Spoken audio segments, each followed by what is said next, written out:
ஆண்டவரே, இந்த மாலை நேரத்தில் எங்கள் நடுவிலே சூழ்ந்திருக்கிற உம்முடைய தெய்வீக பிரசன்னத்துக்காக ஸ்தோத்திரம். ஒவ்வொரு நாளும் உங்கள் சமூகத்துக்கு நாங்கள் வரும்பொழுதெல்லாம் எங்களோடு பேசுகிறவர், புள்ளில் மேல் பெய்கிற பனியைப் போல எங்களோடு உம்முடைய வார்த்தையை எங்கள் இருதயை நனைப்பதற்காக ஸ்தோத்திரம். வறண்ட இருதயமாக வர்றோம், ஆனால் பனி பெஞ்சு அதை ஈரமாக்கி அனுப்புறது போல் உங்கள் பிரசன்னம் என்னும் பனியினாலும் வசனம் என்னும் பனியினாலும் எங்கள் இருதயத்தை அப்படியே நனைச்சு மெதுவாக்கி லகுவாக்கி நம்பிக்கையை தந்து விசுவாசத்தை உயிர்ப்பிச்சு எங்களை அனுப்புகிறீங்களே. இந்த அனுபவம் எங்கள் வாழ்க்கையில் விலை உயர்ந்த அனுபவம். அத்தனை கோடி லட்சங்களுக்கும் பக்கத்தில் இந்த அனுபவத்துக்கு எதிராக அது எதுவும் நிற்க முடியாத அனுபவம். இந்த அனுபவத்துக்காக ஸ்தோத்திரம். இந்த அனுபவம் எங்களுக்கு இருப்பதுனால தான் நாங்கள் இன்னும் தொய்ந்து போகாமல் இருக்கோம். நாங்கள் இன்னும் ஆண்டவரே எங்களுடைய காரியங்களை விட்டு நாங்கள் எப்போவோ செதஞ்சு போயிருக்கணும். நாங்கள் இன்னும் செதையாமல் இருக்கிறதுக்கு காரணம் நீங்கள் உங்கள் வசனத்தை கொண்டு எங்கள் இருதயத்தை லகுவாக்கி விடுறீங்க. தொடர்ந்து இந்த மாலை நேரத்திலையும் எங்களை நீர் கூட்டி சேர்த்த உமது நோக்கம் நிறைவேறட்டும். இயேசுவின் நாமத்தில் பிதாவே, ஆமென், ஆமென், ஆமென்.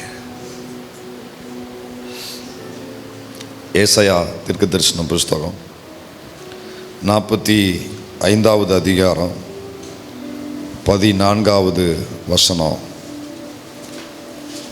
45:14.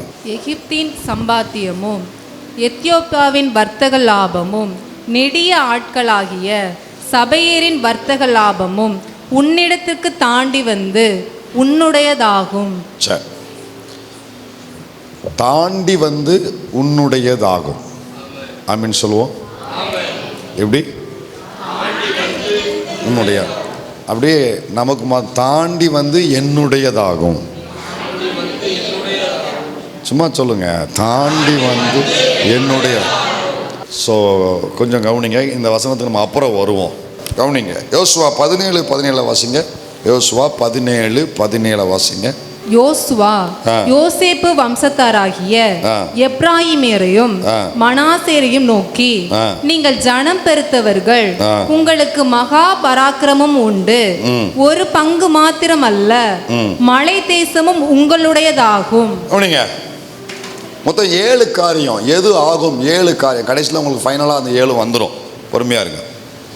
1 இல்லை 2 இல்லைன்னு இப்படி கூட்டிக்கிட்டு இருக்காங்க. இப்போ அது கடைசியில் எல்லாம் டேலி ஆயிரும். இப்போ கவனிங்க, ஆண்டவர் இங்கே சொல்கிறாரு, அந்த மலை தேசம் உங்களுடைய தாகம். சொல்லுவோம், மலை தேசம் உங்களுடைய தாகம். இது சம்பவம் என்னன்னா, யோசுவாவின் தலைமையில் இஸ்ரவேல் ஜனம் கானானை சுதந்திரிக்க யோசுவாவை கொண்டு ஒவ்வொரு கோத்திரத்துக்கும் வேண்டிய பகுதியை கர்த்தர் பங்கிட வைக்க, எல்லா கோத்திரமும் அவர்களுக்குரிய அந்த இடத்துல போய் அவர்கள் குடியேற இப்போ ஒரு பஞ்சாயத்து. என்ன பஞ்சாயத்துனா, இங்கே யார் வந்து நிற்கிறா அப்படின்னா, கவனிங்க, ஒவ்வொரு கோத்திரமும் இங்கே யோசேப்பு வம்சத்தார். இங்கே யார் வந்து நிற்கிறா? நீங்கள் வீட்டில் போய் பேசிச்சு வாசிக்கோங்க, நான் சுருக்கமாக தான் சொல்லுவேன். யோசேப்பு வம்சத்தார் வந்து அவங்க வந்து ஒரு ஒன்றை கேட்குறாங்க.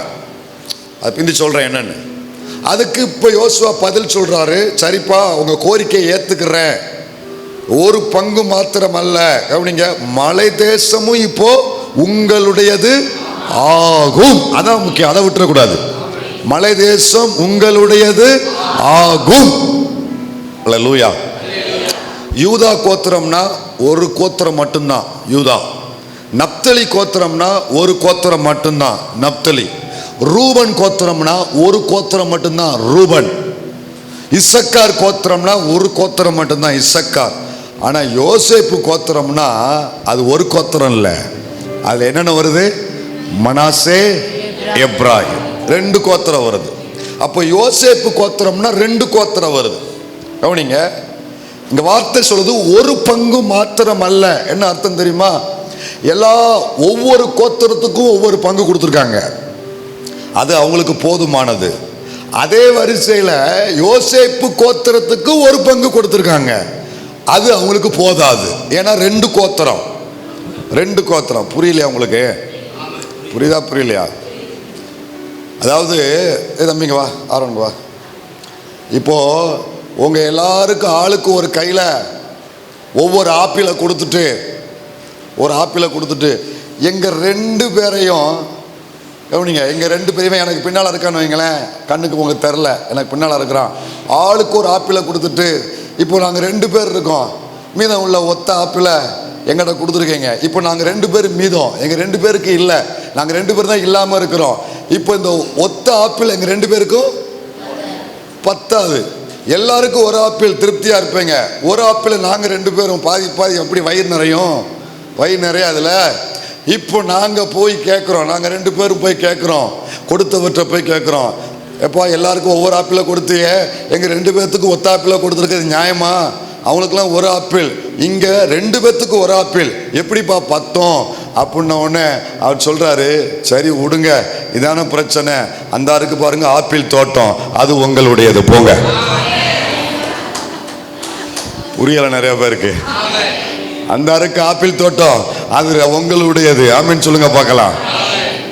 அல்லேலூயா. இப்போ யோசேப்பு கோத்திரம் போய் நிற்காங்க, ஏப்பா யோசுவா எல்லாருக்கும் ஒவ்வொரு பகுதியை கொடுத்த, சரியா போச்சு, அவங்களுக்கு குடியிருக்க சரியான இடம் போதுமானது. ஆனால் அவங்கள் வரிசையிலே எங்களுக்கு ஒரு பகுதியை மாத்திரம் கொடுத்துருக்குற, ஒரு பங்கு மாத்திரம் கொடுத்துருக்குற, ஆனால் கூட்டம் பெருசு. விஷயம் என்னன்னா, சத்தியம் என்னன்னா, கையில் இருக்கிறது கொஞ்சம், ஆனால் எங்களுக்கு பத்தாது. எண்ணிக்கை அதிகம், கையில் இருக்கிறது கொஞ்சம். மாசம் வர்றது கம்மி, உள்ள இருக்கிற டிக்கெட் ரொம்ப. வருமானம் கம்மி, ஆனால் டிக்கெட் அதிகம். வரவு கம்மி, ஆனால் செலவு அதிகம். வரவு குறைச்சி, ஆனால் தேவை அதிகம். எண்ணிக்கை அவங்க 500 பேருக்கு 500 ஏக்கர் சரியா இருக்கும், இங்க 1000 பேருக்கு 500 ஏக்கர் எப்படி சரியா இருக்கும்? சரி இருக்காதுல்ல. இங்க ஆள் எண்ணிக்கை அதிகம், ஆனா கையில இருக்கிறது கொஞ்சம். என் தேவை அதிகம், கையில இருக்கிறது கொஞ்சம். என்னப்பா நாங்க செய்ய வந்து நிக்கிறாங்க. நின்ன உடனே யோசுவா பார்த்தாரு, இப்ப அவங்க ஆசைக்கு கேட்கல, அனுபவிக்கவும் கேட்கல, தேவைக்காக கேட்டாங்க. தேவ பிள்ளையே, இங்க இருக்கிற தேவ பிள்ளையே, அந்த யோசேப்பு கோத்திரம் மாதிரி உங்க கையில வந்திருக்கிறது கொஞ்சம், ஆனா உங்களுக்குள்ள இருக்கிற தேவை ரொம்ப பெருசு. எண்ணிக்கை அதிகம், இருக்கிறது கொஞ்சம், தேவை அதிகம், வந்திருக்கிறது கொஞ்சம், பத்தல. கர்த்தர் சமூகத்துக்கு வரங்க. அன்னைக்கு யோசுவா, அவங்களுக்கு யோசேப்பு கோத்திரத்துக்கு ஒரு யோசுவா இருந்தாரு. இன்னைக்கு யோசுவா இல்ல, யோசுவாவின் தேவன் நம் நடுவில் இருக்கிறாரு. இப்போ நம்ம எல்லாரும் போய் யோசுவாவின் தேவன்கிட்ட போய் சொல்ல போறோம், ஆண்டவரே வந்திருக்கிறது கொஞ்சம், இருக்கிற தேவை ரொம்ப பெருசா, ஆண்டவரே என்ன ஆண்டவரே செய்ய? கர்த்தர் பார்க்கிறாரு, என் மக ஆசைக்காக கேட்கல, அனுபவிப்பதற்காக கேட்கல, அவன் தேவை நிமித்தம் கேட்கிறான், அவன் தேவை அதிகம் நிமித்தம் கேட்கிறான். உடனே கர்த்தர் என்ன சொல்லுவார் தெரியுமா? அந்த மலை தேசம் உன்னுடையது ஆகும், மலை தேசம் உன்னுடையது ஆகும். மலை தேசம் என்ன அர்த்தம் தெரியுமா? இதுவரைக்கும் யாரும் பார்த்திராத ஆசீர்வாதம், மனுஷன் கரம் பட்டுறாத ஆசீர்வாதம், உயர்ந்த ஆசீர்வாதம், உன்னதமான ஆசீர்வாதம், யாரும் சுதந்திரித்திராத ஆசீர்வாதம். எல்லாரும் பள்ளத்தாக்கிலையும் தரையிலும் குடியிருக்கிறாங்க. தேவை உங்களுடைய வரவுக்கு மிஞ்சின தேவைகளோடு அமர்ந்து என்ன செய்யும் தெரியாம தேவனிடத்துல கதறுகிற பிள்ளையே, அவங்களுக்கு தரைதளம்னா உனக்கு மலைகளின் தேசம், யாருக்கும் தந்துராத உன்னதமான ஆசீர்வாதம், யாரும் பெற்றிராத ஆசீர்வாதம் தேவையோடு வந்திருக்கிற தேவ பிள்ளைகளுக்கு விசுவாசிக்கிறவங்க, ஆண்டவரே வந்திருக்கிறது கொஞ்சம், ஆனா என்னுடைய தேவை அதிகம். இப்போ நான் என்னுடைய ஆசைக்காக கேட்கல, என் தேவைக்காக கேட்கிறேன். அனுபவிக்க கேட்கல, என் பிரச்சனை நிமித்தம் கேட்கிறேன். இப்போ யோசுவா இல்லை, ஆனா யோசுவாவின் தேவன் இன்றைக்கும் ஜீவிக்கிறேன். யோசுவாவின் தேவன் என் நடுவில் இருக்கிறேன். கர்த்தரை நோக்கி நான் பார்க்கும் வேளையிலேயே மலை தேசம் என்னுடையதாகும். கர்த்தர் வச்சிருக்கிற உன்னதமான ஆசீர்வாதம் எனக்குரியதா, என் குடும்பத்துக்கு உரியதா, என் சபைக்கு உரியதா, என் பிள்ளைகளுக்கு உரியதா, என் சந்ததிக்கு உரியதா ஆகும். உம்முடைய கரத்தினாலே ஆகும். ஹல்லேலூயா. ஆண்டவர்கிட்ட போய் கேட்கும் பொழுது நான் ஒன்னும் அனுபவிக்க கேட்கல, நான் ஒன்றும் ஆசைக்கு கேட்கல, என் எண்ணிக்கை அதிகமாக இருக்கு, என் தேவை அதிகமாக இருக்கு. யோசுவாவின் தேவன் எனக்கு செய்யுங்க, செய்வார். மலை தேசத்தை தருவார், யாருக்கும் தராத ஆசீர்வாதத்தை தருவார், உன்னதமான ஆசீர்வாதத்தை ஆண்டவர் தருவார். இது ஆகும். மலை தேசம் என்னுடையது ஆகும், உம்முடைய கரத்தினாலே ஆகும். அடுத்து என்னாகுமோ 18:11 வாசிங்க. என்னாகுமோ 18:11 18:11. இஸ்ரவேல் புத்திரர் ஏறெடுத்து படைக்கிறதும் அசைவாட்டுகிறதுமான அவர்களுடைய எல்லா காணிக்கைகளின் படைப்பும் உன்னுடையவர்களாய் இருக்கும். எல்லா காணிக்கைகளின் படைப்பும் உன்னுடையதாகும். அவைகளை உனக்கும் உன் குமாரருக்கும் உன் குமாரத்திகளுக்கும் நித்திய நியமமாக கொடுத்தேன். உன் வீட்டில் சுத்தமானவர்கள் எல்லாரும், வீட்டிலே சுத்தமானவர்கள் எல்லாரும் அவைகளை புசிக்கலாம். அவனே, இது ஆசாரியர்களுக்கு ஆண்டவர் சொல்றார், லேவியர்களுக்கு கர்த்தர் சொல்றார், ஊழியர்களுக்கு ஆண்டவர் சொல்றார். இந்த வார்த்தையை வேதத்தை நன்றா படித்தவங்களுக்கு இந்த வசனத்துடைய அர்த்தம் சொல்லாமலே புரியும், விளக்காமலே புரியும். இப்போ இங்கே ஒரு கூட்டம் ஆண்டவர்கிட்ட வந்து நிற்கிறாங்க. இதுக்கு முன்னால் பார்த்தது கொடுத்தும் பத்தலை, இவங்களுக்கு வந்து எதுவுமே இல்லை, கொடுக்கவே இல்லை, இவங்களுக்கு வந்து எதுவுமே இல்லை. அந்த யோசேப்பு கோத்திரம் கொடுத்து பத்தாமல் இருந்தவங்க, கொடுத்தும் பத்தாமல் இருந்தவங்க, இருந்தும் இல்லை பத்தாமல் இருந்தவங்க. ஆனால் இவங்களுக்கு பொறுத்தவரை எதுவுமே இல்லை. 11 கோத்திரத்துக்கும் எல்லாம் கொடுக்க சொன்னார், ஆனால் லேவி கோத்திரத்துக்கு மட்டும் எதுவுமே கொடுக்காத அப்படின்னாரு. அதிலே 18:20 வாசிங்க. அதிலே 18:20 வாசிங்க. பின்னும் கர்த்தர் ஆரோனை நோக்கி, அவர்களுடைய தேசத்தில் நீ ஒன்றையும் சுதந்தரித்துக் கொள்ள வேண்டாம், அவர்கள் நடுவே ஒன்றையும் உனக்கு சுதந்தரித்துக் கொள்ள வேண்டாம், அவர்கள் நடுவே உனக்கு பங்கும் உண்டாயிருக்கவும் வேண்டாம். அதையெல்லா அவங்க நடுவில் உனக்கு என்ன இருக்க வேண்டாம்? பங்கு இருக்க வேண்டாம். இஸ்ரவேல் புத்திரர் நடுவில் நானே உன் பங்கும் உன் சுதந்திரமுமாய் இருக்கிறேன். இதுக்கு பக்கத்துல வேற எதுவும் வர முடியுமா? சொல்லுங்க பார்க்கலாம். இதுக்கு பக்கத்துல வேற எதுவும் வர முடியுமா? அல்லேலூயா. இப்போ லேவி கோத்திரத்துக்கு எந்த பங்கும் கிடையாது. இப்போ அவங்க எல்லாரும் ஆண்டவர்கிட்ட போய் நிற்கிறாங்க. என்ன ஆண்டவரே, எல்லாருக்கும் ஒவ்வொன்றும் கொடுத்தீங்க, யோசேப்பு கோத்திரத்துக்கு 10க்கு இன்னொன்னையும் கொடுத்துட்டீங்க, ஆனால் எங்களுக்கு ஒன்றுமே இல்லையே, இப்போ நாங்கள் என்ன செய்ய? எதுவுமே இல்லாமல் இருக்கிறோமே, வெறுமையாக இருக்கிறோமே, எங்கள் எதிர்காலத்துக்கு எங்கள் குடும்பத்துக்கு நாங்கள் என்ன செய்ய அப்படின்னு நிற்கும் போது கர்த்தர் சொன்னார், ஏய் உன்னை வெறுமையாக நான் விட மாட்டேன், நான் என்ன செய்ய போகிறேன் தெரியுமா?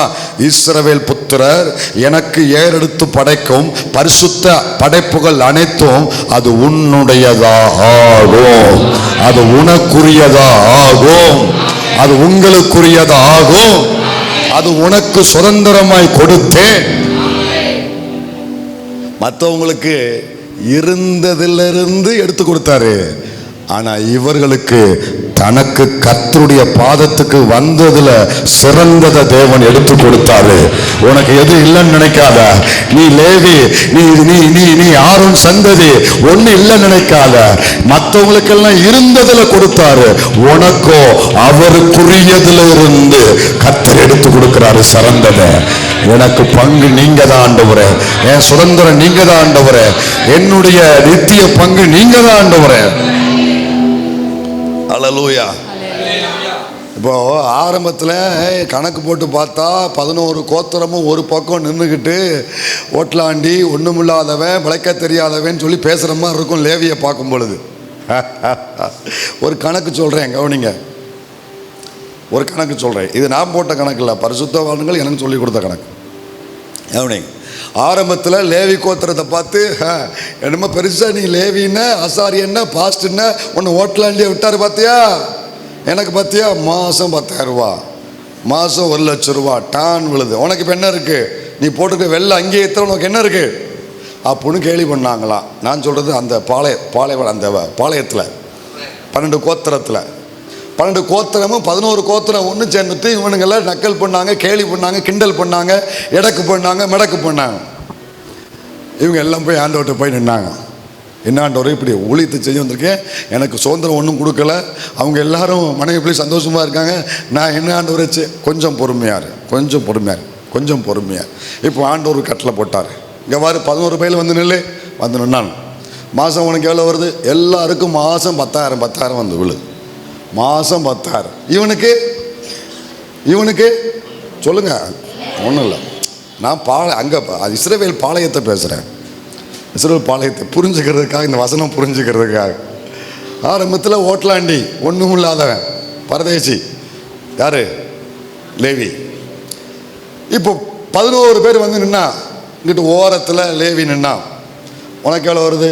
ரூபன் 10,000, மாதம் 10,000. செபுலோன் 10,000, எல்லாம் 10,000. சரி, 10ல் 1 கர்த்தருடைய சமூகத்தில் வந்து எல்லாரும் படைங்க. 10,000ல் 10ல் 1 எவ்வளவு? கணக்கெல்லாம் கரெக்டாக போடுறீங்க. சரி, 1000. அத்தனை பேரும் 11 பேர் வந்து கர்த்தருடைய சமூகத்தில் 1000 வச்சாங்க. 1000 வச்சாங்க. இப்போ ஆண்டவர் சொன்னார், எனக்கு இஸ்ரவேல் புத்திர ஏறெடுத்து படைக்கும் பரிசுத்த படைப்புகள் உன்னுடையதாகும். ஒன்றுமில்லாத இருக்கிற லேவியே, ஒண்ணுமில்லாம இருக்கிற லேவியே, எந்த சுதந்திரம் இல்லாத இருக்கிற லேவியே, இது உன்னுடையதாகும். கையில எடு, எண்ணி பாருனாரு. எண்ணி பார்த்தா எவ்வளவு இருந்துச்சு? இப்ப அவனுக்கு என்ன எவ்வளவு இருக்கு? சொல்லுங்க, எவ்வளவு இருக்கு? 11 பேர்ட்ட ஒவ்வொருத்தட்ட எவ்வளவு இருக்கு? இவற்றை எவ்வளவு இருக்கு? இதுதான் கர்த்தர் கொடுக்கிற சுதந்திரம். அவருக்குன்னு ஒருத்தர் ஊழியம் செஞ்சு தெருவில் நின்று சரித்திரம் இல்ல. ஆவிய நிரம்பி கர்த்தருக்கு மகிமை செலுத்து, கர்த்தருக்கு நன்றி சொல்லு, அவருக்கு பணிவிடை செய்து யாருக்குமே கையேந்தி நின்ற சரித்திரம் இல்ல. கர்த்தர் உன்னை தெருவில் விட மாட்டாரு, மற்றவர்கிட்ட கையேந்து விட மாட்டாரு. அவரே உனக்கு சுதந்திரம்.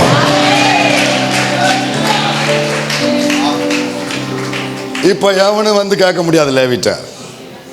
லேவிட்ட போய் சண்டை போட முடியாது. நீ லேவிட்ட கொடுக்கல, நீ கர்த்தருடைய பாதத்தில் வச்ச. உனக்கு ஜீவனை, சுகத்தை, பலத்தை கொடுத்து உன் சந்ததியை ஜீவனோடு கர்த்தர் வச்சிருக்காருல்ல, இது அதுக்கு ஈடாகாது. நன்றி காணிக்க நீ வச்சிருக்கிற. நீ வந்து இதை போய் கேட்க கூடாது, முடியாது. அதுக்கு சட்டம் எல்லாம் பலமா பயங்கரமா இருக்கு. சரிங்க, கேட்க கூடாது, முடியாது. நான் உனக்கு ஜீவனை கொடுத்தேன், உழைக்க பலனை கொடுத்தேன். என்னை ஆராதிக்கிற ஒரு பகுதியில் வாயிலிருந்து வருகிற ஸ்தோத்திர பலி ஒரு ஆராதனை, பாடல் ஒரு ஆராதனை, கையை உயர்த்தி ஆராதிக்கிற ஒரு ஆராதனை. அது மாதிரி பாக்கெட்ல இருக்கிறத அவருடைய பாதத்தில் வைக்கிறேன் பாருங்க, இது ஒரு ஆராதனை. ஆராதனையை எவனாவது திருப்பி வாங்க முடியுமா? ஆண்டவற்ற எவனாவது திருப்பி கேட்க முடியுமா? அது பிசாசுக்கு சமம். நீ கர்த்தருக்கு கொடுத்தது ஒரு ஆராதனை. உன் விளைவின் எல்லா முதற் பலன்களாலும் கர்த்தரை கனம் பண்ணு, கர்த்தரை ஆராதி. இது கர்த்தருக்கு நீ ஆராதிக்கிறதுக்கு சமம். அதை போய் நல்லா இருக்கும்போது ஆண்டவர்கிட்ட கொடுத்துட்டு கோவப்படும் போது திருப்பி தாங்க நினைச்ச முடியாது, கேட்கக்கூடாது. அப்புறம் அவர் திருப்பி கேட்டார்னா, கொடுத்த ஜீவனை எடுத்துட்டார்னா, சரிடா சரிடா, நீ கேட்டதை நான் திருப்பி கொடுத்து, நீ கொடுத்ததை நான் திருப்பி கொடுத்துருந்தேன். இப்ப நான் கொடுத்த என்னையும் எனக்கு திருப்பி கொடுக்கணும். உன் ஜீவனை நான் எடுக்க போறேன், சம்மதமா? போட்டுன்னு போச்சுன்னா என்ன செய்ய முடியும்? நீ வாங்கினது பிறகு யாருக்கு? அட மூடனே, மதிகேடனே, நாம இடித்து எல்லாத்தையும் கட்டி சேமிச்சு வச்சிருக்க. இன்னைக்கு ராத்திரி ஒன்னை எடுத்தாருன்னா இது யாருடையதாகும்? ஏசாயா 55:13. முச்செடிக்கு பதிலாக தேவதாரு விருட்சம் முளைக்கும். அவனிங்க அடுத்து என்ன ஆகுன்றாரு? முச்செடிக்கு பதிலாக மொத்தம் 7 காரியம்.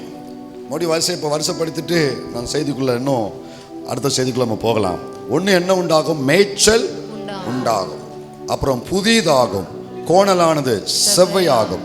அந்த லாபம் உன்னுடையது தாண்டி உன்னுடையதாகும். மலை தேசம் உங்களுடையதாகும். எனக்கு கொடுக்கப்பட்டது லேவிக்கு உரியதா ஆகும். அடுத்து முச்செடி தேவதார் ஆகும். தேவதார் விருட்சம் 7 வந்துருச்சா? முச்செடி தேவதார் விருட்சம் ஆகும். கவனிங்க, ஆண்டவர் இங்க இந்த ஏசாயாவில் சொல்லும் பொழுது முச்செடிக்கு பதிலாக தேவதார் விருட்சம் ஆகும். நான் ஏற்கனவே சொன்னேன், முச்செடி வேதனைக்குரிய ஒரு வாழ்க்கை. அவமானத்துக்குரிய வாழ்க்கை, வெட்டி தூர போடுகிற ஒரு வாழ்க்கை, மதிப்பற்ற வாழ்க்கை. முச்செடிங்கிற அனுபவங்கிறது ஊரில் ஒருத்தர் நம்மளை மதிக்க மாட்டாங்க, யாரும் மதிக்க மாட்டாங்க. அதுதான் முச்செடியின் அனுபவம். எல்லாரும் பார்த்தா வந்துட்டான் பாரு சோ ஒரு பட்ட பேர் கொடுப்பான், அதுதான் முச்செடியின் அனுபவம். ஸோ நம்ம உலகம் நம்மளை ஒரு காலத்தில் முச்செடியாய் பார்த்தது. ஆனால் அவருடைய கரத்தினாலே ஆகும் என்று என்னோடு பேசுகிற கர்த்தர், முச்செடி தேவதாரு விருட்சம் ஆகும். முச்செடியை போல் இருக்கிற உன் வாழ்க்கை தேவதாரு விருட்சத்தை போல் நான் ஆக்குவேன். அல்லேலூயா. அப்போ இந்த தேவதாரு விருட்சத்தை போல ஆக்குவேன்னா என்ன அர்த்தம்னா, அந்த தேவதாரு விருட்சத்துக்குள் இருக்கிற விசேஷத்தை கர்த்தர் எனக்கு கொடுப்பேன்றாரு. முச்செடிக்குள் இருக்கிற அந்த வேதனை எனக்குள்ள இருக்குல்ல, அதை நீக்கிட்டு தேவதாருக்குள் இருக்கிற அந்த விசேஷத்தை கர்த்தர் எனக்கு தருவாராம். இந்த தேவதாருக்குன்னு சொல்லி நிறைய விசேஷம் உண்டு. ஆண்டவர் எனக்கு ஒரு 10 காரியத்தை கற்றுக் கொடுத்தார். பாசம் அவங்களுக்கு கொண்டாந்து நிறைய விஷயம், அதில் முதல் தரமான காரியங்கள்லாம் நிறையா அவங்களுக்கு சொல்லியிருக்கிறாங்க. ஸோ இதுவும் முதல் தரமானதான். அதனால் கவனிங்க, அந்த தேவதாரு விருட்சம் ஆரம்பத்தில் வளராத மாதிரி இருக்கும், ஆரம்பத்தில் ஜீவன் இல்லாத மாதிரி இருக்கும், மச்ச கண்ணாவே இருக்கும். ஆனால் கொஞ்ச நாள் கழித்து அந்த சீசன் வரும்போது சரசரன்னு வளர ஆரம்பிப்பாங்க. வளர ஆரம்பித்து அதை யாரும் என்ன செய்ய முடியாது, கையை வச்சு பொத்தி தடுக்கலாம் முடியாது. 75 அடி, குறைஞ்ச அடியை பார்த்தீங்கன்னா 75 அடி வளருமா, கழுத்து அந்து போயிடும். அதிகபட்சம் பார்த்தீங்கன்னா 150 அடி. அவ்வளோதான், மல்லாக்க படுத்துட்டு தான் நம்ம பார்க்கணும். அதெல்லாம் அந்த அளவுக்கு உயரம், அது பயங்கரமாக இருக்கும்ல. ஆண்டவர் நமக்கு என்ன சொல்கிறாருன்னா, ஆரம்பத்தில் நீ வளராத மாதிரி தான்டா தெரியும், ஆரம்பத்தில் நீ தரையோடு தரையாக நிற்கிற மாதிரி தான்டா தெரியும், ஆனால் நான் முச்செடியை தேவதாராக மாற்றுவேன் தெரியுமா. அந்த சீசனில் உன் வளர்ச்சி அடுத்து சக்கு சக்கு சக்கு சக்கு சக்கு சக்கு சக்கு சக்குன்னு மேலே போயிட்டே இருக்கும். யாரும் தடுக்கவே முடியாது, கையை வச்சு பொத்தவே முடியாது. அத்தனை பாறைகளையும் உடைச்சு ஊடுருவி நீ வெளியே வருவேன். அந்த விசேஷத்தை ஆண்டவர் வச்சிருக்காரு. மலைப்பகுதிகள், குளிர் பிரதேசங்கள் அதிகமாக இது காணப்படும். சவாலான பகுதிகள் தான் நீ நிற்பன்றாரு. மலைப்பகுதி சவாலான பகுதி, குளிர் பிரதேசம் சவாலான பகுதி. மலைப்பகுதி தேவதாரு விருட்சம் மலைகளிலும் குளிர்பகுதியிலும் அதிகமாக நிற்குமா. ஆண்டவர் சொல்கிறாரு, எவனு நிற்க முடியாத இடம் இருக்கு பாரு மலை, அங்கே தான் நீ நிற்ப. யாரும் தாக்கு பிடிக்க முடியாத குளிர் இடம் இருக்கு பாரு, அங்கே தான் நீ தாக்கு பிடிப்ப. அந்த விசேஷத்தை கர்த்தர் அவரை தேடுகிற தம் பிள்ளைகளுக்குள்ள வச்சிருக்கிறாரு. யோசிச்சு பாருங்க, அவன் மேல மோதிச்சுனா யாரும் காணாம போயிருப்பான். எத்தனை மோதிச்சு. இந்த மரம் எவ்வளவுதான் வளர்ந்தாலும் கவனிங்க, இந்த மரம் தண்ணீரை விரும்பக்கூடிய ஒரு தாகமுள்ள மரம். ஏன்னா வளர்ச்சி அதிகம் பார்த்தீங்களா, வேகம் மேலே உயரம் அதிகம் பார்த்தீங்களா, அதை விட 2 மடங்கு கீழே இருக்கும். உயரத்தை விட ஆழம் 2 மடங்கு இருக்கும். உயரம் 10 அடினா ஆழம் 20 அடி போயிருக்கும் எதுவுமே.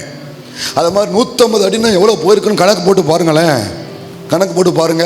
இந்த மரம் தண்ணீரை அதிகமாய் விரும்பக்கூடிய தாகமுள்ள மரம்.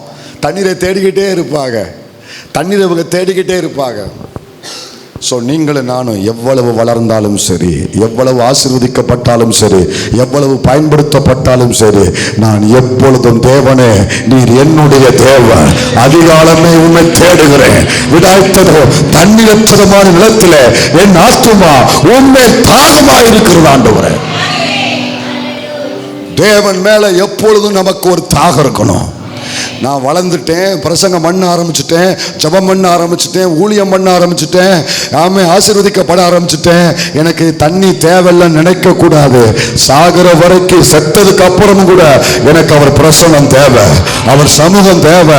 அவர் இல்லாம நான் இருக்க முடியாதுங்கிற ஒரு துடிப்புள்ள ஒரு வாழ்க்கை தேவதாராகிய நமக்கு இருக்கணும். உறைஞ்சோனே இயற்கையிலேயே இந்த மலை வெள்ளங்களை எதிர்த்து நிற்கக்கூடிய வேர் இதற்கு உண்டு. எவ்வளவு வெள்ளம் வந்தாலும் எல்லாம் பனைமரம் கூட விழுந்துன்னு வைங்களேன். இந்த வந்துச்சு பாருங்க, திருநெல்வேலி வெள்ளம், நிறைய பனைமரம் கூட விழுந்து கிடக்கு. தாமிரபரணி ஆற்றுல பனைமரம் விழவே விழாது, ஆனால் அது கூட சரிஞ்சு போய் கிடக்கு. அது கூட விழுந்துடும். ஆனா தேவதாரு எத்தனை வெள்ளத்துக்கும் விழாது.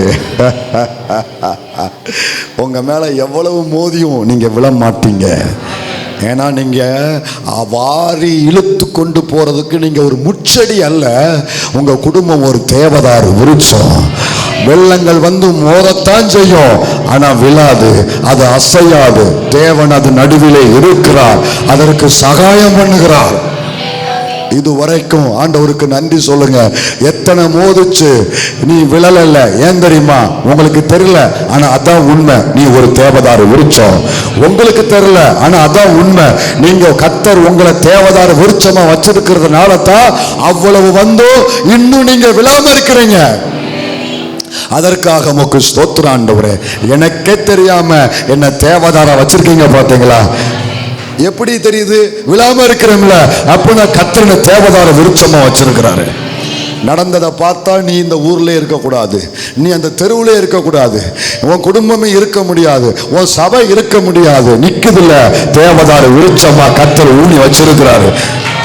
தேவதார விருட்சம். இதன் மூலம்தான் இசை கருவிகள் உருவாக்கப்பட்டது, ஆராதிப்பதற்கு பயன்படுத்தப்பட்டது. அன்றைக்கு முச்செடியா இருந்த நம்ம இன்னைக்கு அவர் ஆராதிக்கிறோம் தெரியுமா? இது எவ்வளவு பெரிய பாக்கியம் தெரியுமா எனக்கு? இந்த மரத்துல கப்பல் செய்வாங்களாம். கப்பல் செஞ்சு விளையாடுற கப்பல் இல்லை, செஞ்சு விளையாடுற கப்பல் இல்லை, கண்டம் தாண்டி கண்டம் போகிற கப்பலை இதில் தான் செய்வாங்களாம். ஓரத்தில் ஒன்றுத்துக்கும் உதவாம கிடக்கிற ஒன்றை விலையேற பெற்ற பாத்திரமாக மாற்றுகிற நாள் வரும். நீ டிராவல் பண்ணுவ, நீ பயணப்படுவ, கண்டம் தாண்டி கண்ட போகக்கூடிய அளவுக்கு கர்த்தர் உன்னை பயன்படுத்துவார். கண்ணை மூடி யாரா இருந்தாலும் பரவாயில்ல, விசுவாசத்தோடு நான் நம்புறேன் என்னை பயணப்படுத்துவீங்க, உங்களுக்காக கொண்டு போவீங்க, உங்க ராஜ்யத்துக்காக என்ன பயணப்பட வைப்பீங்க, பயனுள்ள பாத்திரமா என்ன மாத்துவீங்க ஆண்டவரே. நான் நம்புறேன் ஆண்டவரே. இது எல்லாத்தையும் விட என்ன அசைச்ச ஒரு காரியத்தை நான் சொல்லட்டுமா? என்ன அசைச்ச ஒரு காரியத்தை நான் சொல்றேன், கவனிங்க. அதுக்கு முன்னால இன்னும் சொல்லிட்டு நான் போறேன், இதுக்கு வாரேன், கவனிங்க. இந்த தேவதாருடைய இன்னும் ஒரு ஸ்பெஷாலிட்டி என்னன்னா, வளருவாங்க. ஆனா எப்போ வளருவாங்கன்னு சொல்றேன். இந்த சம்மர் சீசன் இருக்குல்ல, சம்மர் சீசன், இந்த கோடை நாட்கள், அதாவது வெயில் நாட்கள், அதாவது வறட்சி நாட்கள் இருக்கு பார்த்தீங்களா? அப்போ எல்லா மரத்துலையும் என்ன உதிரும்? இலை உதிரும். அப்படியே காஞ்சு தொங்கிடுவாங்க, வாடிடுவாங்க. ஒரு நிழலுக்கு கூட எந்த மரத்துலையும் போய் நம்ம ஒதுங்க முடியாது பார்த்தீங்களா? சில நேரத்தில் அப்படி ஆகும் எல்லா மரமும், சுற்றி இருக்கிற மரமும். ஆனால் அதுக்கப்புறம்தான் இவங்களுடைய டைமே ஸ்டார்ட் ஆகும். அந்த நேரத்தில் தான் எல்லாவனும் வாடி வதங்கி போகின பிற்பாடு தான் இவங்க வந்து துளிர் விட்டு பச்சை பசேர்ன்னு சொல்லி இவங்க காட்சி அளிக்க ஆரம்பிப்பாங்க. ஆண்டவர் என்ன சொல்கிறாருன்னா, அவன் வேதனைப்படுத்தி உன்னை அவமானப்படுத்தி எள்ளி நகையாடி கீழே போட்டு மிதித்து எல்லாம் செஞ்சு லாஸ்ட்டாக டயர்டாகும் பாரு, லாஸ்ட்டாக அவன் இலை சுருங்கும் பாரு, லாஸ்ட்டாக அவன் கொப்பு அப்படியே கரையும் பாரு, அப்படியே அது வாடி போகும் பாரு. பேசுகிறவன் பேசட்டும், பண்ணுறவன் பண்ணட்டும், சீக்கிரம் டயர்ட் ஆகுவான். அவன் டயர்டாகிற வரைக்கும் உனக்குள்ள ஒன்றுமே நடக்காது. அவன் டயர்டாகி அவன் இலை கொப்பு அத்தனையும் வாடி தொங்கும் பொழுது அதுக்கப்புறம் தான் இவங்க வளர ஆரம்பிப்பாங்க. அதுக்கப்புறம் தான் இவங்க வேலை ஆரம்பமாகும். நீங்கள் எல்லாத்தையும் பார்த்தீங்கன்னா எல்லாவனும் செஞ்சு டயர்டாக, யோசேப்புக்கு விரோதமாக எல்லாவனும் பண்ணி டயர்டாயிட்டான். அண்ணமார்க செஞ்சு டயர்டாயிட்டான். போத்திப்பார் அந்த கிளவி பண்ணி டயர்டாயிட்டா. எல்லாவனும் பண்ணி டயர்டானதுக்கு அப்புறம் தான் கர்த்தர் இவர்களை வெளியே எடுக்க ஆரம்பித்தார். பண்ணுறதுக்கு நீ ஒருத்தன், ஏன்னா நீ வெளியே வந்ததுக்கப்புறம் அதுக்கப்புறம் உனக்கு எதிராக உனக்கு ஒருத்தன் இருக்க மாட்டான். நீ வளர ஆரம்பித்ததுக்கப்புறம் உனக்கு எதிராக எவனுமே இருக்க மாட்டான். அதுக்கு முன்னாடி எல்லாம் செஞ்சு டயர்டாயிருவான், அதுக்கப்புறம் தான் எழும்ப ஆரம்பிப்பான். தாவீது அப்படிதான் எல்லா பேரையும் செஞ்சு முடிச்சு டயர்டாயிட்டான். டயர்டானதுக்கு அப்புறம் தான் கர்த்தர் தாவீதை வெளியே எடுத்து கொண்டு வர ஆரம்பித்தார். உங்கள் வாழ்க்கையில் பரியாசம் பண்ணுறவங்க பண்ணட்டும், உனக்கு கேவலமாக பேசுகிறவங்க பேசட்டும். எவ்வளோ நாள் பேச போகிறான்? அதுக்கப்புறம் அவன் டயர்டாகவே போக போகிறான், ரத்தம் சுருங்கிரும்ல, அப்போ ஆள் டயர்டாயிருவார்ல, நரம்பு டயர்டாயிருமில்ல, தசை டயர்டாயிருமில்ல, எல்லாம் டயர்டாயிருமில்ல. அதுக்கப்புறம் தான் உனக்குள்ள புத்துணர்ச்சியை, புது கிருபையை, புது அபிஷேகத்தை கொடுத்து கர்த்தர் உன் குடும்பத்தை எழுந்து நிற்க பண்ணுவார். ஏசாயா 41:20, 41 மேலே இருந்து 18 இருந்து வாங்க, 41 18 இருந்து வாங்க. ஏசாயா 41 18 இருந்து வாங்க. உயர்ந்த மேடுகளில் ஆறுகளையும் பள்ளத்தாக்குகளின் நடுவே ஊற்றுகளையும் திறந்து. கவனிங்க, இந்த தேவதாருடைய இன்னொரு விசேஷத்தை நீங்க நல்லா கவனிக்கணும். இது இவங்க எப்போ வாராக, எப்படி வாராக, எந்த நிலைமையில வாராகன்னு பாருங்களேன். உயர்ந்த மேடுகளில் ஆறுகளையும். எங்கேயாவது கேள்விப்பட்டிருக்கீங்களா? ஆறு என்பது பள்ளத்தாக்கில் போகும். மலை உச்சியில் எங்கேயாவது ஆறு பார்த்துருக்கீங்களா? பார்த்ததில்ல. ஆனால் இங்கே சொல்றாரு உயர்ந்த மேடுகளில் ஆறுகளை. என்னால் விளங்கவே முடியல. இது ஆறு பள்ளத்தாக்கில் போகும். உயர்ந்த மேடுகளில் எங்கே ஆறு தண்ணி பள்ளத்தை நோக்கி தானே போகும். தண்ணி எங்கேயாவது மேட்டை நோக்கி போகுமோ? அதுக்குள்ளே என்ன மோட்டராக இருக்குது, கியராக இருக்குது அடிச்சு போகிறதுக்கு?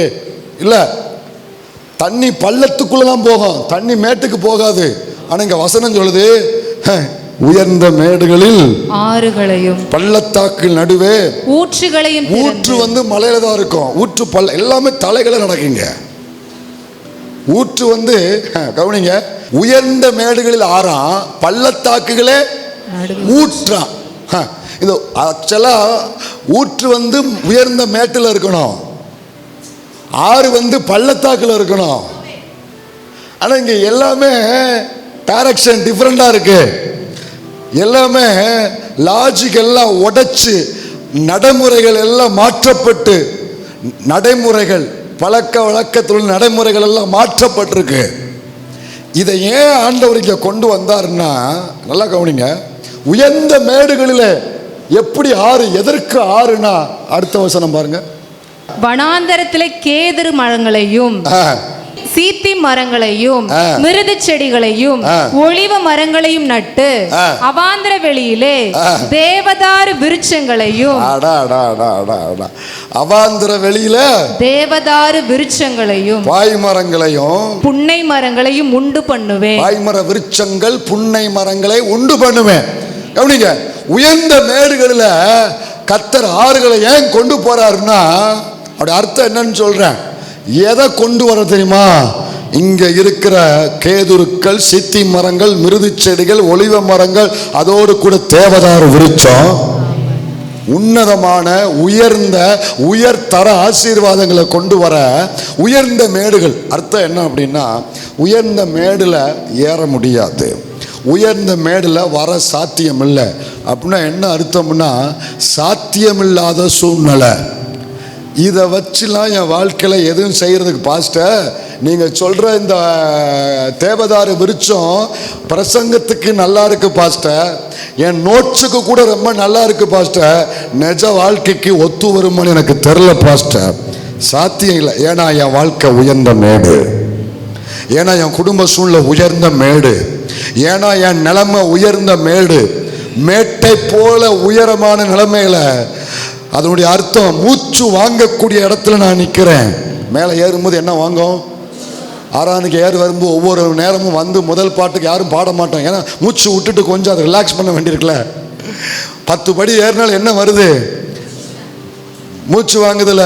என் வாழ்க்கை உயர்ந்த மேடு. எந்த தண்ணியும் அங்கே வந்து சேராது, எந்த ஆசீர்வாதமும் அங்கே வந்து சேராது, எந்த நன்மையும் அங்கே வந்து சேராது.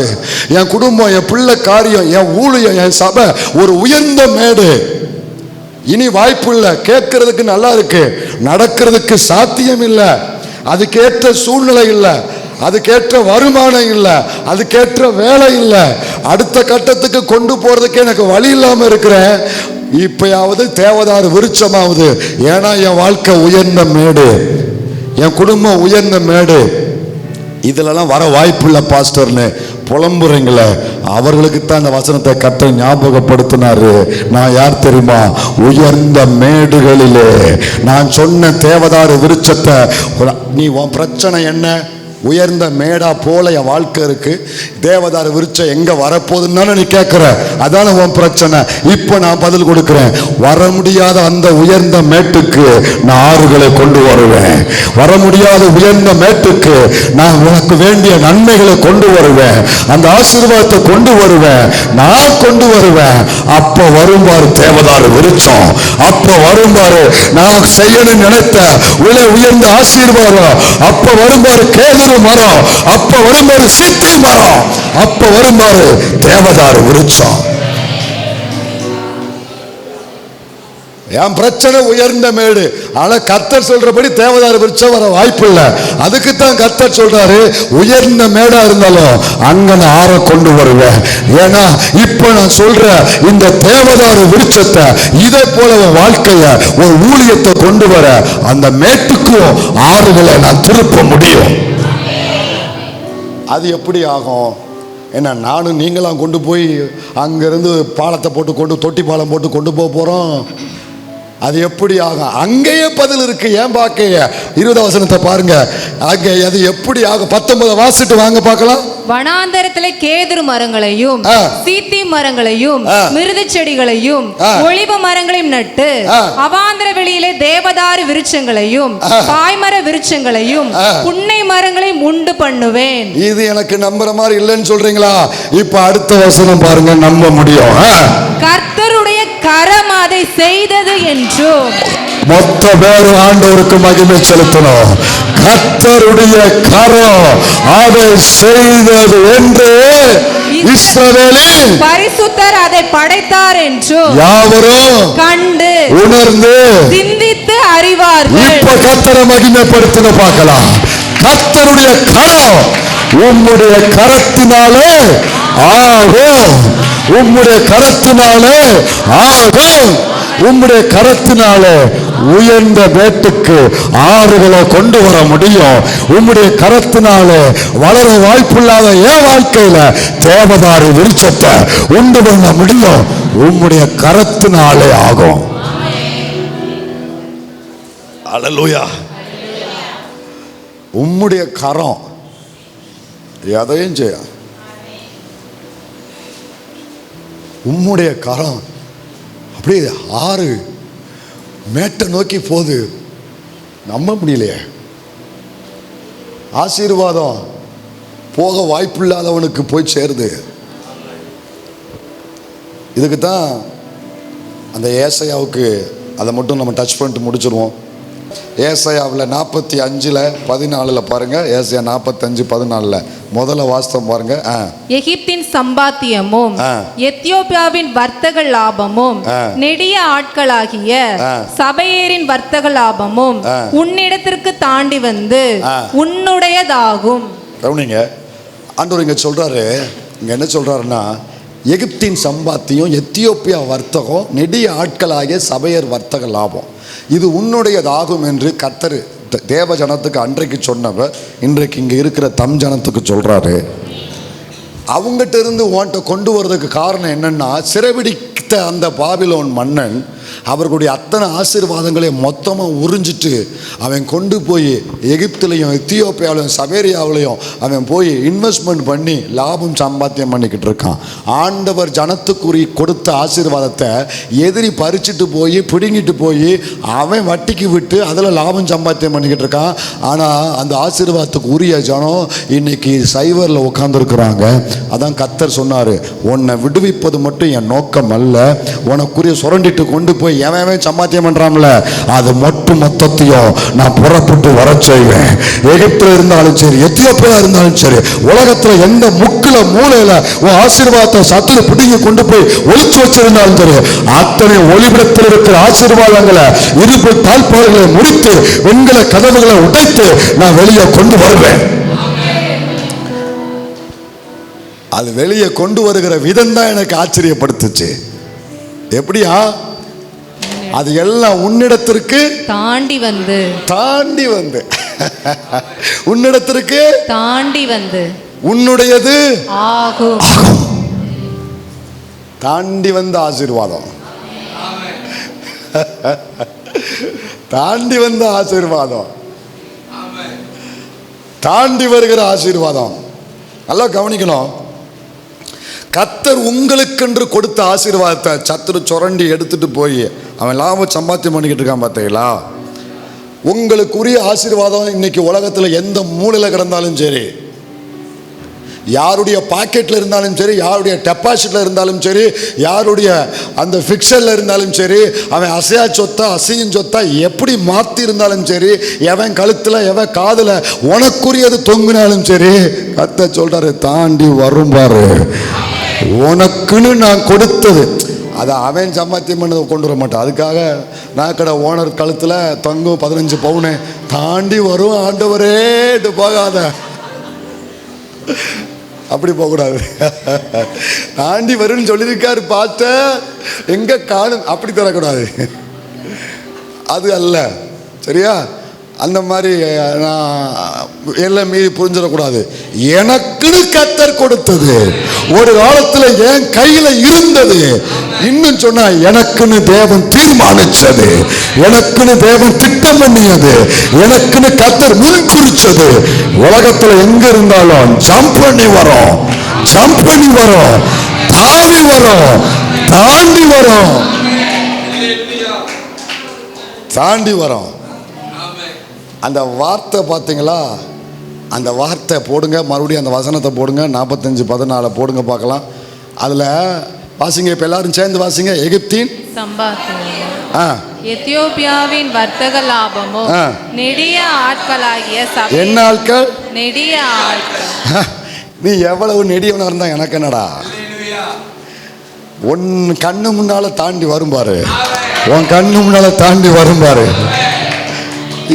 இடிபி சொல்றது, இடிபி டிரான்ஸ்லேஷன், ஆண்டவர் கூறுவது இதுவே. இன்னொரு டிரான்ஸ்லேஷன், எகிப்தியர் தம் செல்வத்தோடு எத்தியோப்பியர் தம் வணிக பொருளோடும் நெடிந்து வளர்ந்த செபேரியாவின் உனக்கு உடைமை ஆவர்.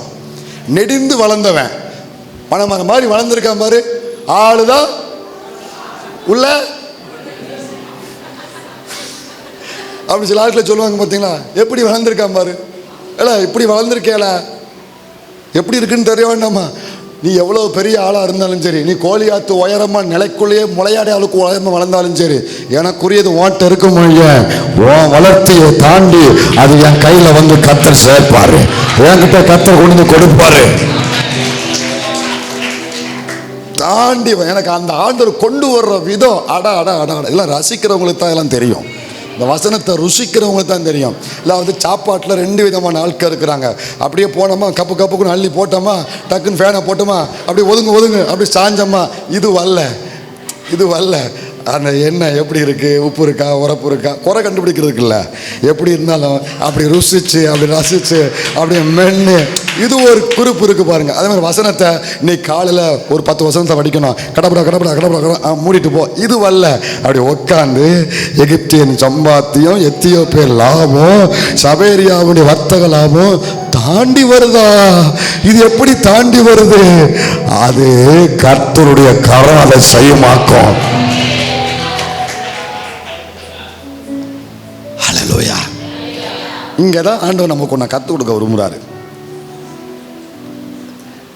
எனக்கு உரியது உலகத்தில் எந்த பகுதியில் இருந்தாலும் சரி, அல்லது எனக்குன்னு கர்த்தர் சொல்லுங்க, எனக்கென்று தேவன் தீர்மானித்த முன்குறித்த ஆசீர்வாதங்கள் உலகத்தில் எங்கிருந்தாலும், அதற்கு யார் முயற்சி செய்தாலும் அத்தனை பேரையும் தாண்டி என்னிடத்துக்கு வந்து சேரும். கர்த்தருடைய கரம் இதை செய்யும்.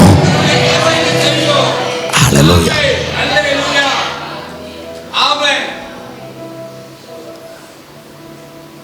அப்படி ஜெபம் பண்ணி முடிச்சிருமா? இப்போ நான் எதுக்குனாலும் ரெடியாக இருக்கேன். முடித்தா மீத சாப்பாடை நான் சூடு பண்ணி அடுத்த வாரம் கொண்டு வருவேன், அவ்வளோதான். எனக்கு பிரச்சனை இல்லை. அது சொல்லனாலும் நான் சொல்கிறேன். முடிச்சிட்டா? 5 பேர் வேண்டாங்கிறீங்க, மற்றவங்களாம் அமைதியாக இருக்கிறீங்க. முடிங்க பாஸ்டர், போய் ரசித்து ருசித்து சாப்பிட வேண்டிய சாப்பாடு வீட்டில் இருக்குது பாஸ்டர். எங்கேயே சாப்பிட்டாச்சு. வேதத்தில் எனக்கு ஒரு சம்பவத்தை ஆண்டவன் எனக்கு கற்றுக் கொடுத்தாரு.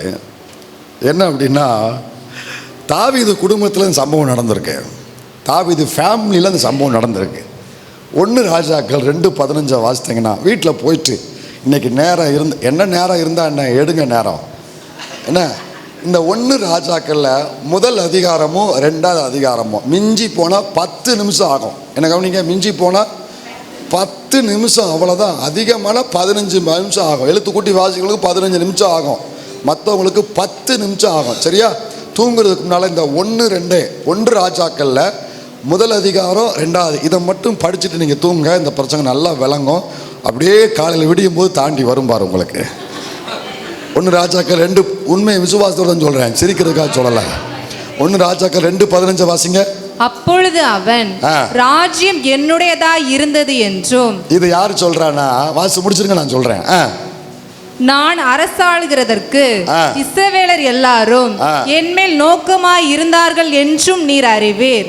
ஆனாலும் ராஜ்யபாரம் என்னை விட்டு தாண்டி. ஏன்னா இதில் இன்னைக்கு ஃபுல்லாக அதை வாசிருக்கேன்னா எனக்கு அதான் சிரிப்பு வருது. நீங்க எல்லாம் ஒரு மாதிரியா முழிக்கிறீங்க, தெரியுது. சாப்பிட்டு தானே ருசி தெரியும். ராஜ்யபாரம் என்னை விட்டு தாண்டி என் சகோதரனுக்கு ஆயிற்று. சும்மாகல, கர்த்தரால் அது அவருக்கு கிடைத்தது. கர்த்தரால் அவனுக்கு கிடைத்ததையா. தாவீதுடைய பிள்ளைங்க, அதோனியா மூத்த குமாரன், சாலமோன் இளைய குமாரன். அதுவும் அவன் வந்த ரூட்டே வேற ரூட்டு. சரியா? இப்போ நியாயப்படி இந்த தாவீதுக்கு அடுத்து ராஜாங்கத்தில் உட்காரக்கூடிய வாய்ப்பு யாருக்கு தெரியுமா இருக்கு? அதோனியா. சொல்லுங்க, அதோனியா அவனுக்கு தான் இருக்கு. சரியா? அந்த ராஜ்யபாரத்தில் சிங்காசனத்தில் உட்காரக்கூடிய வாய்ப்பு, சொல்லுங்க, வாய்ப்பு அதோனியாவுக்கு தான் இருக்கு. தாவீது குடும்பத்தில் ஆகாத கேஸு 3 ஆகாத. ஒரே ஒரு ஊரில் ஒரு ராஜா ஒரு ராணி, அவனுக்கு எத்தனை பிள்ளைகளா? 8. 1 கூட உருப்படியில்னு கேட்டிருக்கீங்களா? அது மாதிரி தாவீது குடும்பத்தில் பிறந்ததில் ஆகாத 3. 1 அம்னோனு, அவன் ஆகாதவன். 2 அப்சலோமு, அவனும் ஆகாதவன். அப்புறம் அதோனியா. இந்த 3 ஆவும் ஆகாது, 3 ஆணாவும் ஆகாது. புரிஞ்சுதா புரியலையா? அம்னோனு அவன் ஆக மோசம், அப்சலோம் அவன் சுத்த மோசம். இந்த அதோனியா இருக்க பாருங்க, ஐயோ இவன் பண்ண வேலை கூத்த கொஞ்சமா. இந்த அதோனியாவுக்கு சுருக்கி கொள்றேன். கவனிங்க, இந்த பிரசங்கத்தை நீ கேட்குற ஆட்களை பொறுத்தே சில ஆட்களுக்கு எங்களுக்கு ஃப்ளோவும் இருக்கும். நீங்கள் வீட்டில் நடந்த கதையை, போன வாரம் நடந்த கதையை ஒரு மாதிரியா கரண்ட் சாக்கடிச்ச ஆள் மாதிரியே இருக்கக்கூடாது. இந்த கரண்ட் சாக்கடிச்சுன்னு பார்த்தீங்களா? அப்படி இருந்தீங்கன்னா எங்களுக்கு எவ்வளோதான் நாங்கள் லோட் பண்ணாலும் வராது, ஸ்ட்ரக் ஆகிக்கிடும். நீங்கள் அப்படியே காஞ்ச நிலத்தில் தண்ணியை ஊற்றுனா அப்படியே உள்ள சர்சன்னு இறங்குற மாதிரி அப்படியே வசனத்தை உள்ளே ஏற்றுக்கிட்டே இருந்தீங்கன்னு வைங்களேன், ஆண்டவர் அந்த நேரத்தில் எங்களுக்கு சில ஃப்ளோவெலாம் கொடுப்பாரு. அது உங்கள் இருதயத்தையும் நினைப்பாரு, எங்கள் ஆத்துமாவையும் கர்த்தர் நினைப்பாரு. அப்போ இந்த அதோனியா மூத்த குமாரன், சாலமன் கடைசியில் பிறந்தவன். சரியா? அப்போ தாவீதுக்கு அடுத்து இந்த சேர்ல யார் உட்காரணும் தெரியுமா? கவனிங்க, தாவீதுக்கு அடுத்து இந்த சேர்ல உட்கார வேண்டியவன் அதோனியா. சரியா? இப்போ உங்களுக்கு நான் அதை சொல்லி காமிக்கிறேன். இப்போ இவர் அதோனியான்னு வச்சுக்கோங்களேன். அதோனியா இல்லை, அதோனியா மாதிரி உங்களுக்கு புரியுதக்கா? இவர் அதோனியா வச்சுக்கோங்களேன். இவர் அதோனியா கிழமை எப்போ சாவான், தின்ன எப்போ காலியாகும் அப்படிங்கிற ஒரு கான்செப்டில் நிற்காரு. இவர் ஒரு 5 பேரை செட்டப் பண்ணி ஒரு 50 கால ஆட்களை படைகளை சம்பாத்தியம் பண்ணி இந்த சீட்டில் நான் தான் போய் உட்காருவேன். இது இவனுக்கு பக்கத்தில் தான் இருக்குது. இவர் சாலமோனு. கவனியா, இவருக்கு என்ன இருக்குது தெரியுமா? வாய்ப்பு இருக்குது. மூத்த குமாரன், எனக்கு மூத்த குமாரன் இவன் தான் சிரேஷ்ட புத்திரன், இவனுக்கு தான் வாய்ப்பு இருக்கு, இவன் தான் இந்த சீட்டில் உட்கார முடியும், இவனுக்கு தான் பக்கத்தில் இருக்கு. இவன் உட்காருவோம் சீட்டில் போய் உட்காருவோம், இப்படியே கனவு வந்துக்கிட்டு இருக்கான். நல்லா கவனிங்க. ஆனால் இவனுக்கு வாய்ப்பு இல்லை, பட் வாக்கு இருக்கு, வாக்கு தத்தம் இருக்கு, வாக்கு தத்தம் இவனுக்கு இருக்கு, வாய்ப்பு இவனுக்கு இருக்கு, இவனுக்கோ வாக்கு தத்தம் இருக்கு. மூத்தவன் இவன், வாய்ப்பு இவனுக்கு மட்டும்தான். போட்டி மூத்தவன் இருந்தா போட்டி இல்லாம தேர்ந்தெடுக்கப்படுவான். மூத்தவன் இருந்தா அவன் கூட யாரும் போட்டி போட மாட்டாங்க, முடியாது. கண்ணை மூடிக்கிட்டு அவன் தான் அந்த சீட்டில் உட்கார முடியும். அப்போ வாய்ப்பு இவனுக்கு. இவன் இளையகுமாரன், கடைக்குட்டி, இவனுக்கு வாய்ப்புலாம் கிடையாது. நீ கனவுலாம் காணாதன்னா சீட்டில் உட்கார, நீ கனவுலாம் காணாத. இவனுக்கு வாய்ப்புல துப்புற கிடையாது. இவனுக்கு என்ன இருக்கு? இவனுக்கு அந்த வாய்ப்பு. ஆனா என்ன இருக்கு? வாக்கு இருக்கு. ஆனா சேரு யாருக்கு பக்கத்துல இருக்கு? வாய்ப்பு இருக்கிற அதோனியாவுக்கு தான் பக்கத்தில் இருக்கு. நாளைக்கே உட்காரக்கூடிய அளவுக்கு தான் இருக்கு. இந்த அதோனியா போய் ஒரு 10 பேரை கூப்பிட்டுட்டு போய் ஒரு டீம் சேர்ப்பான். விளங்காது, இந்த டீமை சேர்த்தாலே விளங்காது, விளங்காதவங்க. இந்த டீம் சேர்க்கிறான் பாரு, அவனும் விளங்க மாட்டான், அவன் கூட சேர்ந்தவனும் விளங்க மாட்டான். சரியா? சபைக்குள்ள இந்த டீம் எல்லாம் சேர்த்துக்கிட்டு இருக்காதுங்க. யோசித்து பார்த்து, டீம் சேர்த்தா விளங்காது, அவன் சந்ததியே விளங்காது. வாடா வாடா வாடா, நம்மெல்லாம் நம்மெல்லாம் அப்படி சேர்க்கக்கூடாது. சரியா? அது உருப்படவே உருப்படாது. யார் கூட சேரணும்னு சொல்றேன்? ஜெபிக்கிறவன் கூட சேரு, உபவாசிக்கிறவன் கூட சேரு, ஆராதிக்கிறவன் கூட சேரு, கர்த்தருடைய அழைப்பை பெற்றவன் கூட சேரு, அபிஷேகம் பெற்றவன் கூட சேரு, கிருபை பெற்றவன் கூட ஒட்டிக்கோ. நீ வாழ்வ, ஒரு குடும்பம் வாழும், ஒரு சந்ததி வாழும். டீமை சேர்த்துக்கிட்டு வா, நம்மெல்லாம் அது, நம்மெல்லாம் இது, நம்ம அப்படி இப்படி. இங்க யாரும் கிடையாது. இருக்கிறெல்லாம் ஜோலி முடிஞ்சு போச்சு, விளங்காம போச்சு. உள்ளது இருக்கிறதும் சரியா இருக்கணும். சரியா? இருக்கிறது சரியா இருக்கணும். ஆமா ஆமா ஆமா, சொல்லி போட்டேன், கவனிங்க. இப்போ இவர் என்ன பண்ணுவார்னா, அந்த 2 அதிகாரத்தை ஏன் படிக்க சொன்னா, எல்லாமே உள்ள இருக்கு, எல்லாம் உள்ள இருக்கு. இவர் அந்த ஓரத்தில், ஊருக்கு ஓரத்தில் போய் ஒரு 10 பேரை கூப்பிட்டுட்டு, 10 பேரை, ஒரு 5-6 பேரை கூப்பிட்டுட்டு, ஏ வாங்கடா, ஏ வாடா, ஏ வாடா, ஏ வாடா வாடா, நீ எங்கேம்மா இருக்க வா, இப்படி கூப்பிட்டுட்டு பிளான் பண்ணிக்கிட்டு இருக்காரு. ஏ வாராச்சா, ஏ 2 பேர் வாங்க, 2 பேர் வாங்கடா வாங்கடா வாங்கடா வாங்கடா வாடா. இவன் இப்படி 2 பேர் கூட சேர்ந்து, இதெல்லாம் அங்கே இருக்கு, பைபிளில் இருக்கு, நீங்கள் போய் படிங்க, நல்லா விளங்கும். ஒரு 4-5 பேரை சேர்த்துட்டு பிளான் பண்ணுறா, பேசுகிறா, பிளான் பண்ணுறா. உங்களை நம்பி நான் பேசிக்கிட்டு இருக்கேன்டா. நல்ல செட்டு சேர்ந்து இப்போ பிளான் பண்ணுறான். இங்கே பாரு, இங்கே பாரு, கரெக்டாக நான் சொல்கிற நேரத்தில் எங்கள் அப்பா கதை முடியுமா? இப்படி பிளான் பண்ணிக்கிட்டு இருக்கான். எங்கள் அப்பா கதை முடியுமா? நீ அங்கே நினைக்கும், நீ இங்கே நினைக்கும், நான் சீட்டில் உட்காருவேன். உடனே பூன்னு எக்காலம் ஊது, ஓ அதோடைய ராஜா வாழ்கன்னு நீ கோஷம் போடு, நீ ட்ரம் அடி, நீ ஆட்கள் எல்லாம் அப்படியே சொல்லு சொல்லு சொல்லு, கையை அசைச்சு வாழ்க வாழ்கன்னு சொல்லு. நீ ஆளுக்கு ஒரு வேலையை கொடுத்துட்டு இருக்கும்போது, இப்போ வாசித்தாய் அந்த ராஜாக்கள் அந்த 2:15 வாசி பார்க்கலாம். இப்ப எல்லாரும் என்ன கவனிங்க, டிவியை பார்த்துக்கோங்க, என்ன கவனிங்க. அப்பொழுது அவன், ராஜ்யம் என்னுடையதாய் இருந்தது. என்ன கவனிங்க, ராஜ்யம் என்னுடையதாய், ராஜ்யம் என்னுடையதாய் இருக்கிறது என்று நான் அரசாளுகிறதற்கு இஸ்ரவேலர் எல்லாரும் என் மேல் நோக்கமாய் இருந்தார்கள். கூட போற போக்க பார்த்தா எல்லாரும் மனநிலைமையும், இவன் தான் உட்காருவான் போல, இவன் தான் உட்காருவான் போல, ஆளை சேர்த்துட்டா, வேலையை ஆரம்பிச்சுட்டா, கதை முடிஞ்சு போச்சு, இவர் தான் உட்கார போறாருன்னு எல்லாரும் கண்ணு நோக்கமா இருந்தது. அத்தனை பேர் இப்ப இவனைத்தான் பாக்குறாங்க.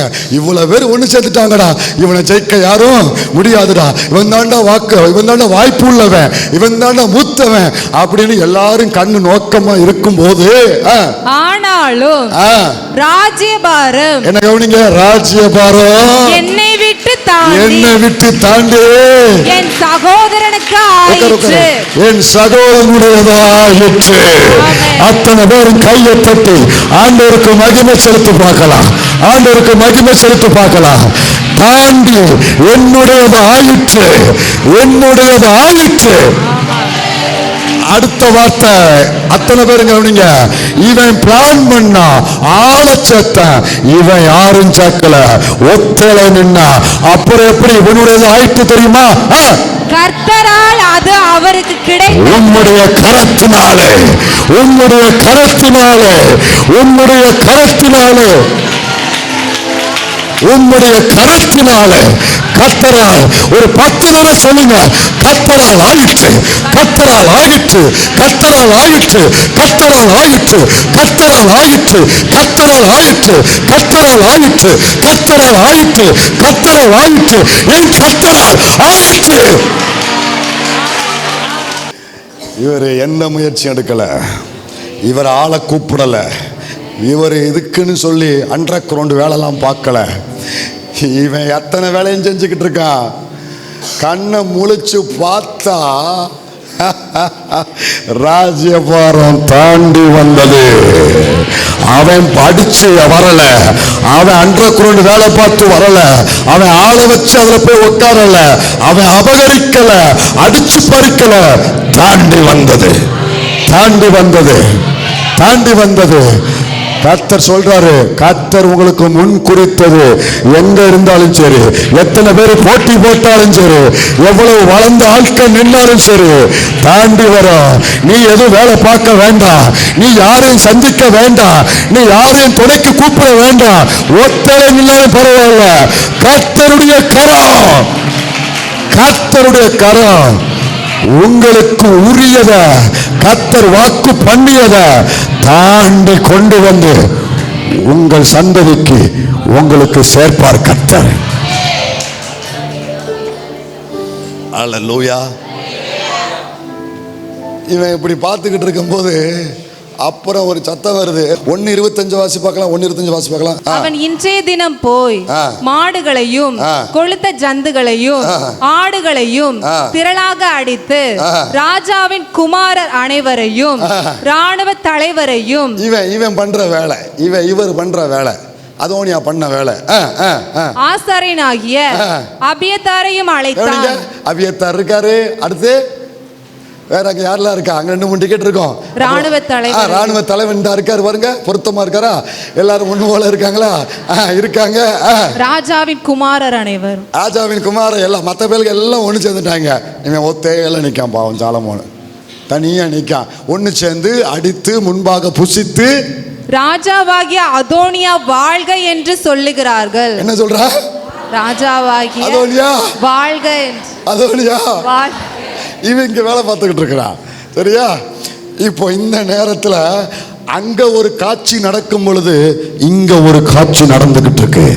இது இவன் திட்டத்தில் நடந்த காட்சி, இது கர்த்தருடைய திட்டத்தில் நடந்த காட்சி.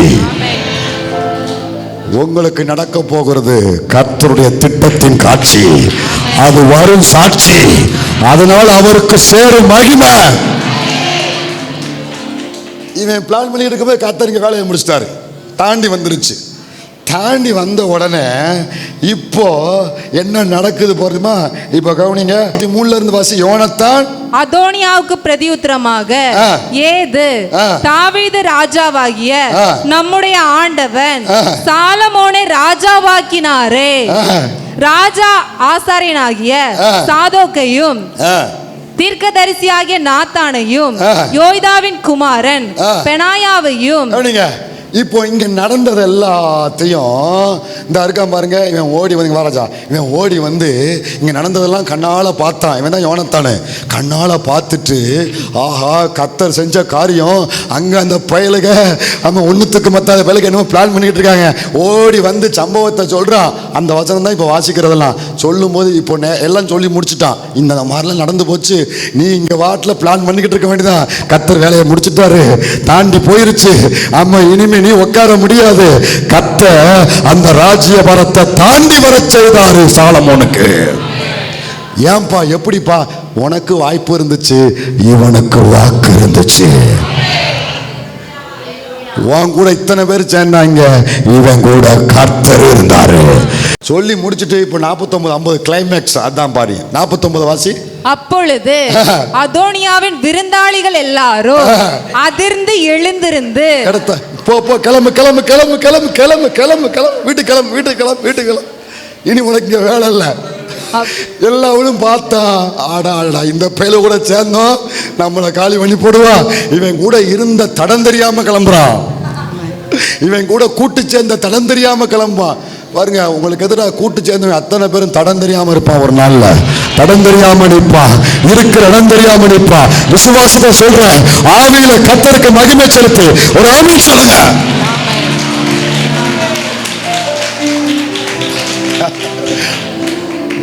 அப்பொழுது அதோனியாவின் விருந்தாளிகள் எல்லாரும் அதிர்ந்து எழுந்திருந்து அதிர்ச்சி, ஷாக்.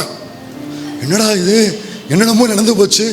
அதிர்ந்து போய் உங்க வாழ்க்கையில இன்னைக்கு நீங்க அதிர்ந்து போய் நிக்கிறீங்களே, உங்களை சுத்தி இருக்கிறவங்க அதிர்ந்து போற மாதிரி கர்த்தர் ஒரு காரியம் உங்களுக்கு செய்வார் பாருங்க. உங்களுக்கு ஒரு காரியம் செய்வார் பாருங்க. அதிர்ந்து எழுந்திருந்து அவரவர் தங்கள் வழியே போய்விட்டார்கள். எல்லாம் லக்கேஜ் எடுத்துட்டு கிளம்பிட்டான். நிலைமையை பார்த்தீங்களா? அடுத்த வசனம், அதோனியா சாலமோனுக்கு பயந்ததினால் எழுந்து போய் பலிபீடத்தின் கொம்புகளை பிடித்து கொண்டான். கொம்பை பிடிச்சுட்டான். இந்த 2 அதிகாரமும் அப்படியே உங்களுக்கு கதையா கர்த்தர் கொண்டு வந்து படமா காமிச்சிட்டாரு. கொம்பை பிடிச்சிட்டான், பலிபீடத்தின் கொம்பு பிடிக்கலாம், செத்தாவன். ஏன்னா ஒரு பெரிய கிருபை, அந்த நியாயப்பிரமாணத்தில் ஒரு கிருபை என்ன தெரியுமா? பலிபீடத்தின் கொம்பை பிடிச்சா அவன் எவ்வளவு பாவம் செஞ்சாலும் அவன் கொல்லப்படக்கூடாது. அவன் கிருபையை பிடிச்சிட்டான், அவன் தேவ சமூகத்தை பிடிச்சிட்டான், கர்த்தருடைய பாதத்தை பிடிச்சிட்டான். வேற வழி இல்லை, பாதத்தை பிடிச்சிட்டான். அதனால அவன் தப்பிச்சான். கவனிங்க, இதுதான் தாண்டி வந்து உன்னுடையதாகும், உங்களுடையதாகும். எங்க இருந்தாலும் சரி தம்பிங்க, ஒரு சோவா, எங்க இருந்தாலும் சரி உன் கேரக்டர் முடிய மாட்டுக்கு பாரு. எங்க இருந்தாலும் சரி கவனிங்க, உங்களுக்கு கர்த்தர் திட்டம் பண்ணின ஆசீர்வாதம் இருக்கு பார்த்தீங்களா? உங்களுக்கு ஆண்டவர் திட்டம் பண்ண ஆசீர்வாதம் இருக்கு பார்த்தீங்களா? உங்களுக்கு முன்குறிச்ச ஆசீர்வாதம் இருக்கு பார்த்தீங்களா? இது இங்க இருந்து வரும் பொழுது எப்படி வருமா? சொல்லுங்க, எப்படி வருமா? தலைக்கு மேல போய் தாண்டி வரும். தாண்டி வருகிறத இவர் தாவிலாம் தடுக்க முடியாது. தாண்டி போதுன்னு வைங்களேன், தாண்டி போகும், ஜம்ப் பண்ணி பார்க்கலாம். தாண்டி வரும்போது இப்படி ஜம்ப் பண்ணாலும் சரி, இவன் எப்படி ஏறி குதிச்சாலும் சரி தடுக்க முடியாது. உங்களுக்குரியது தாண்டி வரும் பொழுது எவனும் தாவிலாம் தடுக்க முடியாது, தாவிலாம் நிறுத்த முடியாது, தாண்டி வரும். இப்போ உங்களோட போட்டி போட்டு மோதி பார்ப்பான், என்னென்னமோ செஞ்சு பார்ப்பான், அன்றரை கூறுண்டு வேலை பார்ப்பான், சொல்ல வேண்டிய இடத்துல சொல்லி பார்ப்பான், எங்கெங்கே பற்ற வைக்கணும் பற்ற வச்சு பார்ப்பான், அதை காலி பண்ண பார்ப்பான், இதை காலி பண்ண பார்ப்பான். அல்லேலூயா, உனக்கு இருக்கிற அத்தனை ஆதாரத்தையும் காலி பண்ண பார்ப்பான், அத்தனையும் காலி பண்ண பார்ப்பான். காலி பண்ண பார்த்து கடைசியில் முடியலையா, உன்னை நாடு கடத்திடுவான். போட்டி உன்னை ஜெயிக்க முடியலை, கடைசியில் வேறு வழி இல்லை, எனக்கு ஒரு டிரான்ஸ்ஃபரை போடுவோம் அப்படின்னு நாடு கடத்தி உன்னை கண்டம் விட்டு கண்டம், மலைகள் விட்டு மலைகள், கடல் தாண்டி உன்னை நாடு கடத்திடுவாங்க. அப்படித்தான் யோசேப்புக்கு செஞ்சாங்க. அண்ணன்மார்கள் போட்டி போட்டாங்க, ஜெயிக்க முடியலை. அவன் அரிக்கட்டு நிமிர்ந்திருக்கு. இத்தனை பேருக்கு ரூபனுக்கு வாய்ப்புன்னா, தலைக்குமாரன் ரூபனுக்கு வாய்ப்புன்னா, கடைக்குட்டி யோசேப்புக்கு வாக்கு தத்துவம். யோசேப்பு வாக்கு தத்துவம். இப்போ வாய்ப்பும் வாக்கு தத்துவமும் போட்டி ஓடுது. சண்டை யார் யாருக்கு, யுத்தம் யார் யாருக்கு தெரியுமா? வாய்ப்புக்கும் வாக்கு தத்துவத்துக்கும். நீ போட்டி தாண்டா போடுவ, நீ யுத்தம் தாண்டா பண்ணுவ, ஆனா ஜெயிக்க முடியாதுடா.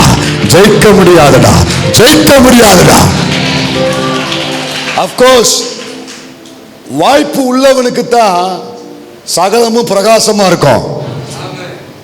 ஆனா வாக்கு உள்ளவன் டார்க்னஸா இருப்பான், இருண்டு போயிருப்பான். காரியம் மாறுதெல்லாம் முடியும் பாருங்க.